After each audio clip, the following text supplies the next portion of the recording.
y'all? This is Neena Perez, and this is Straight Talk, No Sugar Added. And I am so stoked that you are here. We are here to challenge, transform your thinking so that you don't get stuck. You can move forward wherever you are going, whether it's in leadership, entrepreneurship, or whatever. So I want to tell you about this really cool dude. His name is Brian Beckham, and he's a computer scientist, a Division I athlete, a podcast host, a philosopher, a trial lawyer based in Texas. We love Texas.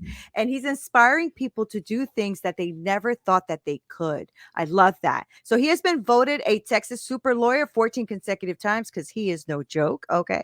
So his law firm, VP Attorneys, is one of the best law firms in the United States and obtained hundreds of millions of dollars for the firm's clients, including many record breaking results. Now, I want to tell you how cool this guy is. Okay. So he is super busy. And last time he was on the show, well, we didn't even get to post it because there was some issues with sound and all that stuff. And he still came on to give you guys some value. That's the kind of dude this guy is. So, Brian, thank you so much for being here with me. I appreciate you. How are you? I'm doing great, and I got to tell you, I came on the show a second time for one main reason, and that's because you're so badass. I had such a good time talking that we were done, and you were Awesome. like, the audio is not that great, and I was a little disappointed to hear it wasn't that great because I thought it was a great show, but I really had a great time, and I'm looking forward to this show as well. Yeah, me too. I mean, I had a great time too. I thought we had a lot of like synergy and good energy and all that stuff. And then at the end, when I was downloading the episode, I'm like, wow, the sound sounds really bad. And I can't do this to Brian. He has to be the rock star. I know he is. So, Yeah, Brian, yeah. the way I love to start the show is I like my audience to know a little bit more about you, and then we'll take it from there. So, tell me a little bit about who is Brian? Who is Brian Beckham? That's a really big question, and I really appreciate the kind words that you said in the introduction. The one thing you didn't say, or the two things you didn't say that I'm probably most proud of is I'm a father and I'm a husband. I've got three kids. One is a freshman at A&M, Texas A&M. He's in the Corps of Cadets. I mean, he's That's the fourth awesome. generation of Beckham men to do that. I've got a 17-year-old son, and I've got a 14-year-old daughter, and I've been married to my wife for 23 years. And those are probably the things that I'm most proud of. But Yeah. yeah, so you know, probably, and I'm not sure if you can say this about yourself. I kind of consider myself a polymath. I'm interested in a lot of different things. I've been curious my whole life for whatever reason. I mean, I remember Mm-hmm. when I was in third grade, my uncle, my mother's brother, who I really looked up to, he was also in the military. He was reading a book called The Hobbit, and I was like, Uncle Jack, what's that book? I mean, it's like, Yeah. 300-page book with no pictures when you're in third grade is kind of intimidating. And he said, boy, it's a great book. You should read it. So I ended up reading The Hobbit and The Lord of the Rings. When I was in third grade, I actually think, Neena, that the number, any success that I've had in school or professionally, I can ultimately trace back to the fact that I've read my whole life. My Yeah. father, when I was a young kid, told me he would buy me any book as long as I read it. And I took him up on that. If you go down right now in my living room, I've got a stack of books, probably That's 50 great. high. And I every single morning, the first thing I do when I get up is I try to read for about 30 minutes. I also try to read right before I go to bed. So, but anyway, I'm interested in tons of stuff: law, computer science, philosophy, Buddhism, meditation, consciousness, artificial intelligence, Brazilian Jiu-Jitsu, Right. you Your know, brain fishing. works your brain works on Yeah. like both sides, right? Like that creative side, but also a very logical side and the Yeah. reading and all of that, but also like into the spirituality or the Buddhism of it, like so that's pretty interesting. Now, I do have a question though. Are you able right now with this social media world that we're in, have you been able to get your kids to be readers too? I'm trying. That's a great. No, seriously, that is a great question. And I'll Yeah. tell you, I think I have to say this because I think this is an important thing to note. So I found a couple years ago it was really hard for me to read. It's hard for me to sit Mm, down yeah. and focus for any extended period of time, particularly if I was doing it on my iPad or my phone. Then it's next to Mm-hmm. Mm-hmm. impossible. And so what I started doing 2 or 3 years ago is I started going back to hardback books, Yeah. real hardback books. And I frankly feel for the kids in this generation because they grew up with phones like they've never known any different. And it's Right. hard for them to focus for extended periods of time. I mean, you and I are members, and this is pretty cool to think about. We are the only generation in history, you and I, who will remember what it was like before cell Yeah. phones and what it's like after cell phones. We're the last of our kind. Yeah. Everybody else for the rest of human history, knock on wood, unless something goes terrible, will never know what it's like not to have these little screens in front of their face all the time. So I actually believe that one of the most important skills you can teach anybody nowadays, and particularly young people, is what I call deep work. That's a phrase I Mm-hmm. stole from a guy named Cal Newport, which essentially means the ability to sit still and focus for extended periods of time. Like, that's a lost art. And if you can It do is. that, if you can do that, you're ahead of the game already. Like, just being Right. able to read a Yeah. 200-page book Yeah. puts you ahead of a bunch of other people. So Yeah. that's a long way of saying I'm trying as hard as I can to get my kids to read, Yeah. but it's Yeah. tough. And I tell you, the number one thing I tell people who say like, how do you get people interested in reading? And this is the number one thing I say. I say, just read anything. It doesn't matter. Mm-hmm. Read a romance novel, Mm-hmm. read some trashy book, or it doesn't matter what you read. Just read. And then once you kind of get that habit, then you'll start getting interested in reading other It's things. so true. I did the same thing as you. I went back to hard books because I was trying to do this ebook thing. Yeah, I Yeah. can't do it. I can't do it. And I get distracted, right? Because you get your notifications, and because we run our own businesses and stuff, we're always getting notified. And it's a tendency now, right? To really hold down and concentrate on what you're doing, because you really want to check that email. You really Yeah. want to check that client. You really want to check, and our generation is actually blessed by having that that time in our lives where we didn't have that, but we're also kind of cursed too with the same thing the new generation is too, because we're used to our phones now, we're used to our iPads, right? We're used to that. So we're fighting too. We're fighting to hold on to the past, but also keep ourselves here in the present, right? Do you find that? Yeah, and I would say in some sense it's harder for people of our generation to focus because of the fact that we used to live differently, whereas the Mm-hmm. kids nowadays have never lived differently. They've never known any better. There's all these studies out there and all these kind of heated newspaper headlines and stuff about how Mm-hmm. social media and phones are terrible for kids and things like that. And I think 90% of that is kind of nonsense. I actually think the younger generation is far better at handling the internet and social media than our generation. I mean, here's a Yeah. perfect example. When you go online and you see some dumb beep saying something stupid about politics or something on social media, I'd be willing to bet you a lot of money that person's not 18 or 19. I'll be willing to bet you that person's our age. And you Mm-hmm. know that Mm-hmm. and so that's one of the problems is I mean, think about it this way, Neena. Back in the early 1990s or maybe late 1980s or something, we weren't distracted by all this information. And then Yeah. all of a sudden, in a very short period of time, we've just been bombarded with distractions and we weren't ready for it. Like, our Yeah. generation wasn't Yeah. ready for it. And I think that explains a lot of the problems that we find in our country and our world today. And that I is believe that. the people that are our age that are supposed to be adults and supposed to be leading everything have regressed and turned into children. Yes. I was just talking about that. So Yeah. true. Yeah. Right. I think we lost a lot of our, I mean, not everyone, but I see a lot of, old fashioned, I would call them, I guess that we're born in the 1900s, according to TikTok, the Yeah. 1900 babies. Yeah. Yeah. And I'm like 1900s, that's what we're doing now. Okay. Yeah. But it's, we lost a lot of our ability to communicate.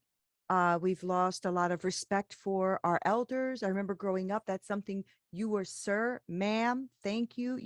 It was Yep. that's gone, or at least I I don't still hear it do anymore. that, by the way. I do If too. somebody's 60, 65, I can Yep. yes, sir, and no, sir, until they tell me Yep. not to. Yeah. Right. The same. And but that's almost lost. People kind of Yeah. just talk to you however now. Before, I would never dare speak to someone of an authority or adult the way that it's done now. But that's the world we're living in, right? But you're doing a fantastic job, because you are taking for you to say that it's difficult to concentrate, I agree with that. But you're also, you're an attorney, right? So you have to be keen on information and reading. Are you finding it difficult as well to like really just like, this is the case I'm working on and I really got to focus? I found it super difficult, and I found it so difficult, Nina, that a couple years ago, I felt like my brain was being fried by all this Mm, information. I actually took my computer out of my study, so I had no screens that's in my good. study. And when I would Yeah. go to my study, I would leave my phone, and I would literally have pen and paper because, part of my job is I have to be able to, for example, I have to be able to read a mechanical engineer's accident reconstruction report, make sense of it, and then the next day I have to read the medical report of a award-winning neurosurgeon, make sense of that, and then the next day I have to read a Wow. toxicologist report, That's a make lot. sense of that. Yeah, so the only way I can do I can't do that if my phone is nearby or if Right. I'm reading Right. on the iPad. I literally need to basically put a cone of silence over myself. The way I tell you, one of the best ways to do it, and I think this is kind of funny, but I am probably most productive when I'm on an airplane. Yeah. 'Cause, Yeah. because it's one of the few places, Yep. unless you sign up for Wi-Fi, where you're guaranteed not to be disturbed. So I mean, I get so much work done on Yeah. airplanes. It's Yeah. funny. For me, it's a cruise. I like I going on love it. cruises. So Yeah. when I go on cruises, I tell my whole team, I'm not reachable. I don't have any Wi-Fi on a cruise. They're like, don't you have packages? Nope, they don't offer those. I Yeah, yeah. just Well, they my do, but they're like yeah, $900 a minute, right? yes, yes. I throw my phone into the safe and Yeah, literally, because you're on the water sometimes for a day or two, I get a lot of work done. And you'd be surprised how much also you feel like a sense of peace and release. yeah, That must be what you were talking about earlier as well with like meditation and your Buddhism and stuff like that, yeah, like just being able to disconnect from this chaos and burnout, right? So do you yeah. find that to be an important part of your life? I'll actually tell you a quick story. You said you're talking about putting your phone in the safe.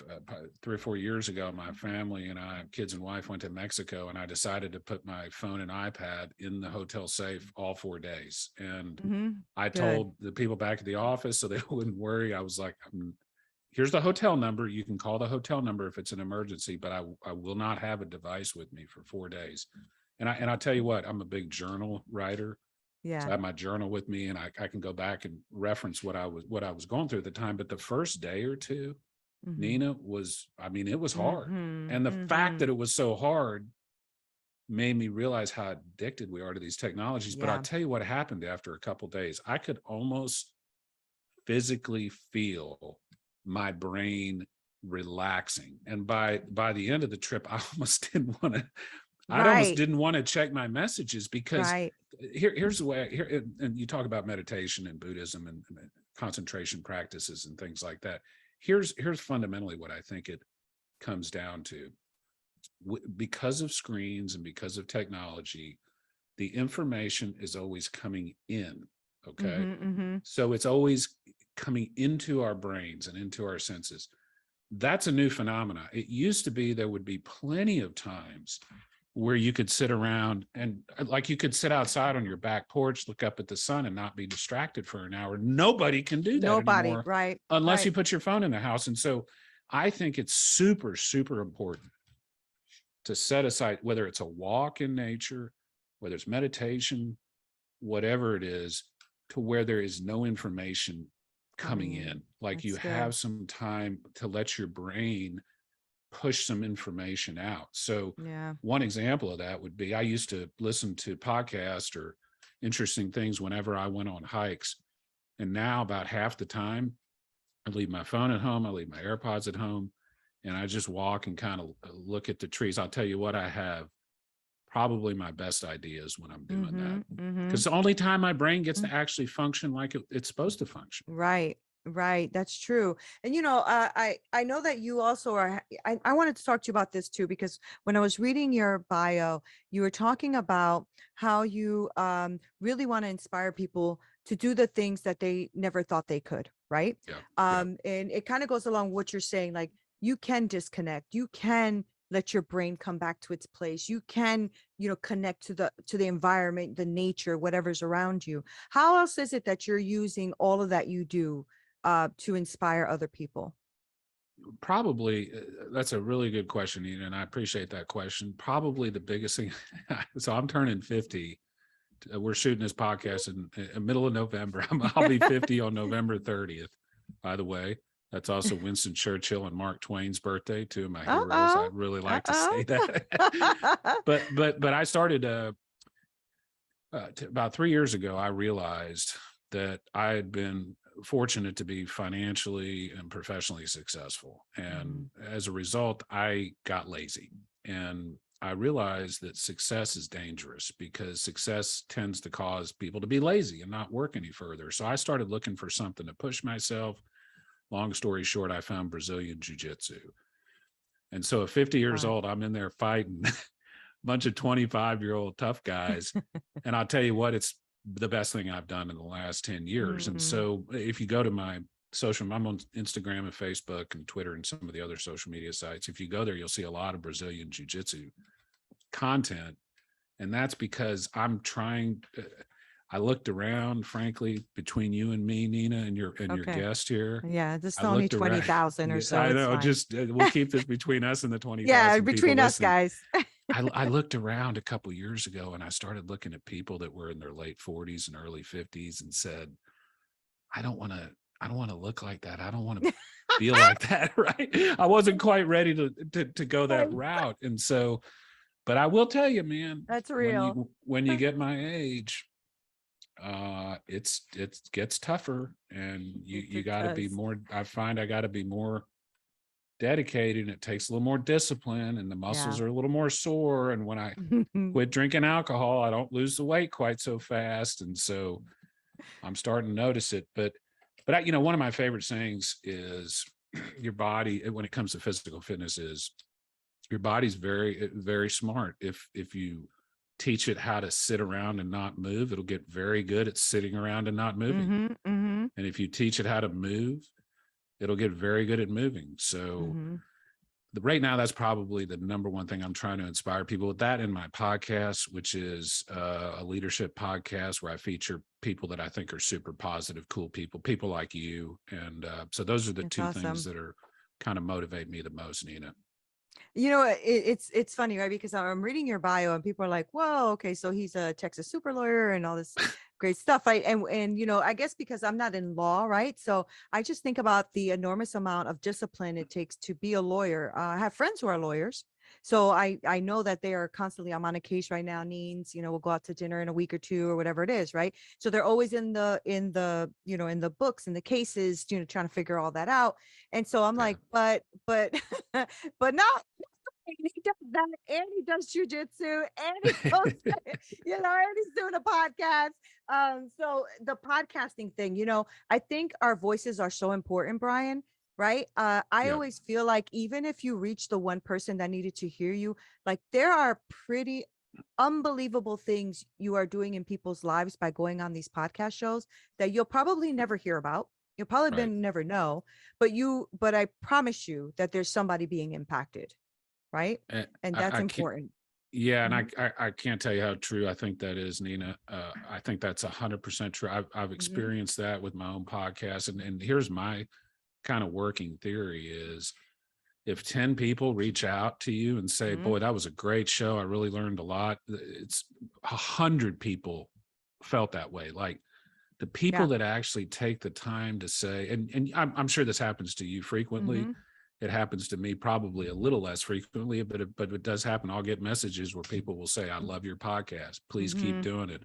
I love the last episode. Boy, that makes me feel so good. Me too. I mean, doesn't it make you feel good to hear that? Yeah, that makes me, my ego gets stroked. I love it. For sure. And mine does too. Mine does too. Like because I'm legitimately, my intention is to try to make the world a better place. And to hear that I've been successful with one person, I couldn't feel better about that. But my point is, there's tons of people out there that don't reach out, that feel that way. And you know how I know that? because I'm like that. Like I Right. listen to podcasts and I don't reach out to Right. the host every time and say, boy, that Yep. matter of fact, I almost never do that. Right. But Right. you're having people like you, Neena, have such a big influence, and your influence is broader than you realize. Mm-hmm. You know what I Mm-hmm. mean? So I do. I agree with that. And you don't know either. Like there has been times that I have listened to a podcast or I have a conversation with like, someone like you, and I always try to take away something that I put in my heart that I take with me, yeah, and I love when when I look around and I see people who are 40 and 50 years old, I think I don't want to look young, be like that. And I'm going to take that with me because that is a lot of how I feel too, right? I have my 50 years old. Something that I've always struggled with is like being overweight. So that's something that I've always fought in my life. But I do move and I do all those things. And I'm with you, Brian. When you get a little older, it is a little harder. It's a little tougher. It's a little, harder to lose that weight. And when you're a woman, even more, because at 50, for which I sure. just turned 50, Yeah, we yeah, have menopause and we have hormones imbalances and all this great stuff. yeah, So yeah. it's all No fun, doubt. fun and games. Yeah. Thank you, Yeah. Lord. Thank you, Lord. So Well, and so I part of that is society has different standards for men and women. Like yeah. women are supposed to, according to a lot of standards, as they get older, they're supposed to look younger. Whereas men sometimes when they get gray hair, be all that person, George Clooney looks Right, distinguished. You right, know of what I mean? course. So it's a That's so complete true. double standard That's is so the true. problem. Yeah. Yeah. Some things are double standards and some things are just what they are, right? Men are men, That's women right. are women. We That's just right. are who we are, and and that's just to me that's I only this is probably gonna get a little political, but I only believe in two genders. So I believe that men are men and women are women, and that's just that's just me, right? Me too. So And I will say this. So you guys have a tougher time when it comes to societal standards for aging, but yeah, yes, you a little also bit, live a like little bit. 5 years longer on average. So I know, I know. I guess that's our bonus for the yeah, suffering. yeah, That's hilarious. So what do you so you do your podcast? You're still a lawyer, right? yeah. And so are there other things you're doing right now? Like, are you thinking of writing a book? Are you doing your Are you coaching people? What are you doing in that area, in that space?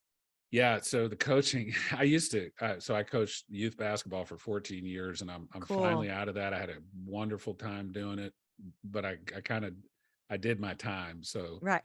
I'm out of that. But what I'm working on, so I've written I think 5 books now, 6 books. One of which is not legal related. The other are legal related. But the book that's not legal related is called Tips for Success. And Okay. so now I'm working on a second book. What I'm working on is a trilogy. So I've already got the success book. My next book is going to be on positive leadership or leadership. And then my third book is going to be on happiness. That's the ultimate goal, is to Mm. have like a trilogy. And the way I'm writing the book, this is kind of neat. So the leadership book is not going to be some random lawyer from Houston talking about what he thinks about leadership. It's going to be people that were on my podcast and what they think Oh, about good. leadership. And Mm. so we're talking about we're talking about generals, we're talking about Thunderbirds pilots, U.S. congressmen, Oh, sports cool. stars, New York Times Yeah. best-selling authors. And the amazing thing about my podcast that I found, you may have found this too, is I find guests that have nothing to do with each other, that are in different industries, that have never met each other, saying the same thing. And if Mm-hmm, you pay mm-hmm. attention, you can kind of see common patterns. So for instance, probably the number one thing I hear about good leadership is that leaders are servants. Like leadership is about Yeah. serving the Yep. people that you lead. A lot of people have that backwards. They think Mm-hmm. leadership is about the people you lead serving you. And Right. I'm telling you, that ain't it. And if you No. think that's it, you're not going to be a good leader. Mm-hmm. You're just Mm-hmm. not. Mm-hmm. Another one I hear a lot that I think people have a hard time with sometimes is trust your instincts. Like people sometimes don't trust their instincts like they should. And I'll bet Yeah. you, Neena, if you reflect back on your life, I know this is true for me.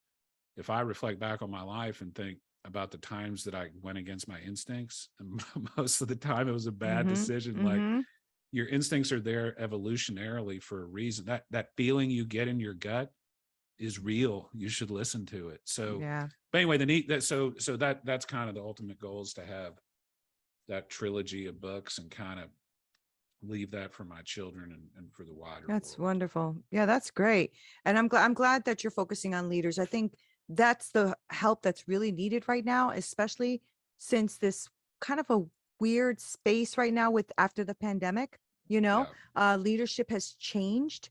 I am a servant leader. I know I am. I am for my team. I have a team of about 18 under me. Nice. And it's a big team. And I have to make sure that I inspire them, that I'm the one, even if I'm in a bad mood, I'm not in front of them. Right. Like if they need help, I'm there with them, doing the work too. And it actually is rewarding, to be honest. You Yeah. start to see that they are productive. But one of the challenges, Brian, that everyone's having is even finding people to lead, Yeah. right? Yeah.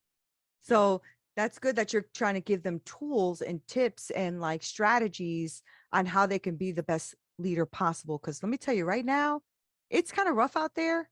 So if you're coming out with an attitude of people serving you, you're going to be a very lonely leader.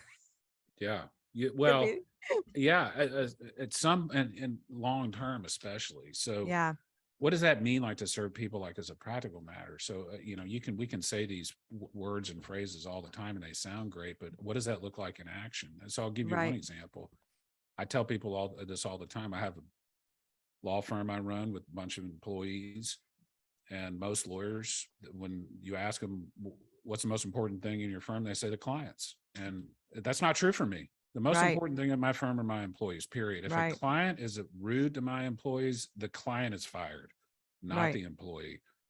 And that's not only the right thing to do, but when you lead that way and you actually, like, it doesn't matter what you say, when your actions are consistent with that principle, right. and the people you work with will be loyal to you and they'll do Yeah. everything they can for you. So it's not only I tell you, it's not only the right thing to do, but it's the smart thing to do. Mm-hmm. Mm-hmm. Right. Mm-hmm. Yeah, absolutely. And I think it's also, you can also assess that yourself when you're looking around. And if you have a high turnover rate, you need to ask yourself why that is. I Yeah. have employees that have been with me for 7 years. You know what I mean? So Yeah. they know that I have their backs. They know that I have their backs. And I feel like if when I'm in a pinch, I can call my team and they'll be Yeah. there. Hmm. And you're right. That's a really beautiful thing. I did have a quick question for you in your trilogy. You said happiness. What's happiness? I used to think happiness was something other than it actually is. Mm, I don't think I have the secret to happiness now, but I think I have a path. And before I tell you the path, I'll tell you, do you know what the opposite of happiness is? the opposite of happiness. Yeah, you ever I don't thought know. about Is that? it fear? Is it fear or sadness? No, I don't think so. That's what a lot of people would say. People say the opposite of happiness is sadness or unhappiness or something like that. I think the opposite of happiness is boredom, is not having any Mm, purpose, not having mm, anything to do. that And I'll makes tell you, sense. I've had that happen in my life. Like I've had situations where I've had these really huge cases. I've worked really hard on them for years. I settled the cases for a lot of money. The clients are super happy. My firm makes a bunch of money, and then I find myself upset and like down and depressed for like a month afterwards. And I could not figure out, and this happened multiple times over the last decade. I couldn't figure out why it was until I realized I had purpose when I was invested emotionally in these cases. And when they That went makes sense. away, all of a sudden that purpose went away. And so what I figured out, I'll tell you a quick story Mm, about Brazilian Jiu-Jitsu. When I first started as a 47-year-old, the way it works is you get belts and ranks and stuff. And the Jiu-Jitsu belts actually mean something. But before you get a new promotion, they put little pieces of tape. It's called right, a stripe on your belt. right. And when I got my first stripe on my white belt, I drove home. And as I was driving home, I broke down crying uncontrollably. Like I couldn't stop crying. And it was like, because I felt so good about the accomplishment. Like Mm, I was like, I did this at 47. It was super tough. I feel so happy. I called my dad up crying. I was like, Dad, I feel like an idiot. I've got a little piece of tape on my belt and I'm crying in happiness. And right. what it really brought home to me, Nina, is true happiness is not about chasing happiness. In fact, if you chase happiness, you will get the opposite. You will Right. get sadness inevitably. True happiness is about chasing purpose or chasing worthy goals or doing difficult things and being Mm-hmm. successful. The happiest times I've ever been in my life, and I'm sure your listeners feel this way too, are when I did something hard and I succeeded, Mm-hmm. right? Mm-hmm. Drinking a glass of wine is great. Going out to a rock concert and partying with my wife is great, but those are ephemeral. Those don't last long. It's Right. the stuff that's hard that's meaningful in the end. So true. And I think that that's why our lives, when they hit these hard times, these walls, right? And we have overcome them and we learn the lesson from it. I always say to look at whatever that hard circumstance was in your life and thank it for whatever lesson it taught you. Right. And then Sure. let go of the garbage. It's that saying, right? Chew the meat, spit out the bones. Right. Yeah. And I feel like that same thing that you just explained is what I try to do with life. Right. I take the good lessons out of life and I try to always live congruent to my values. And Yeah. and that to me is happiness as well. Like, some people give you that superficial, well, you'll feel joy and you'll feel, and yes, but joy is sustainable. Joy is supposed to sustain you even through the crap, Yeah. right? So Right. I love that. I love that that you're going to be writing that trilogy and that book in that perspective. That's going to be super helpful. Good for you. Thank you. I don't know how you find time for any of it, but good for you.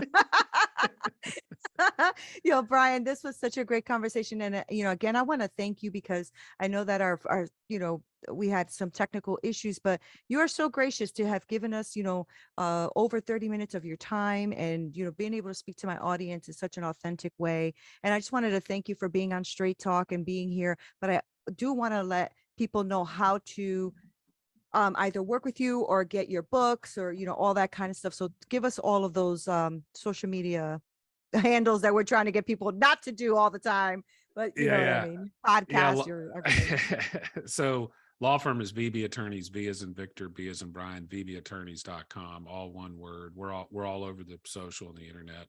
My personal stuff, if you go to brianbeckham.org, Beckham's kind of a weird spelling. It's Beckcom.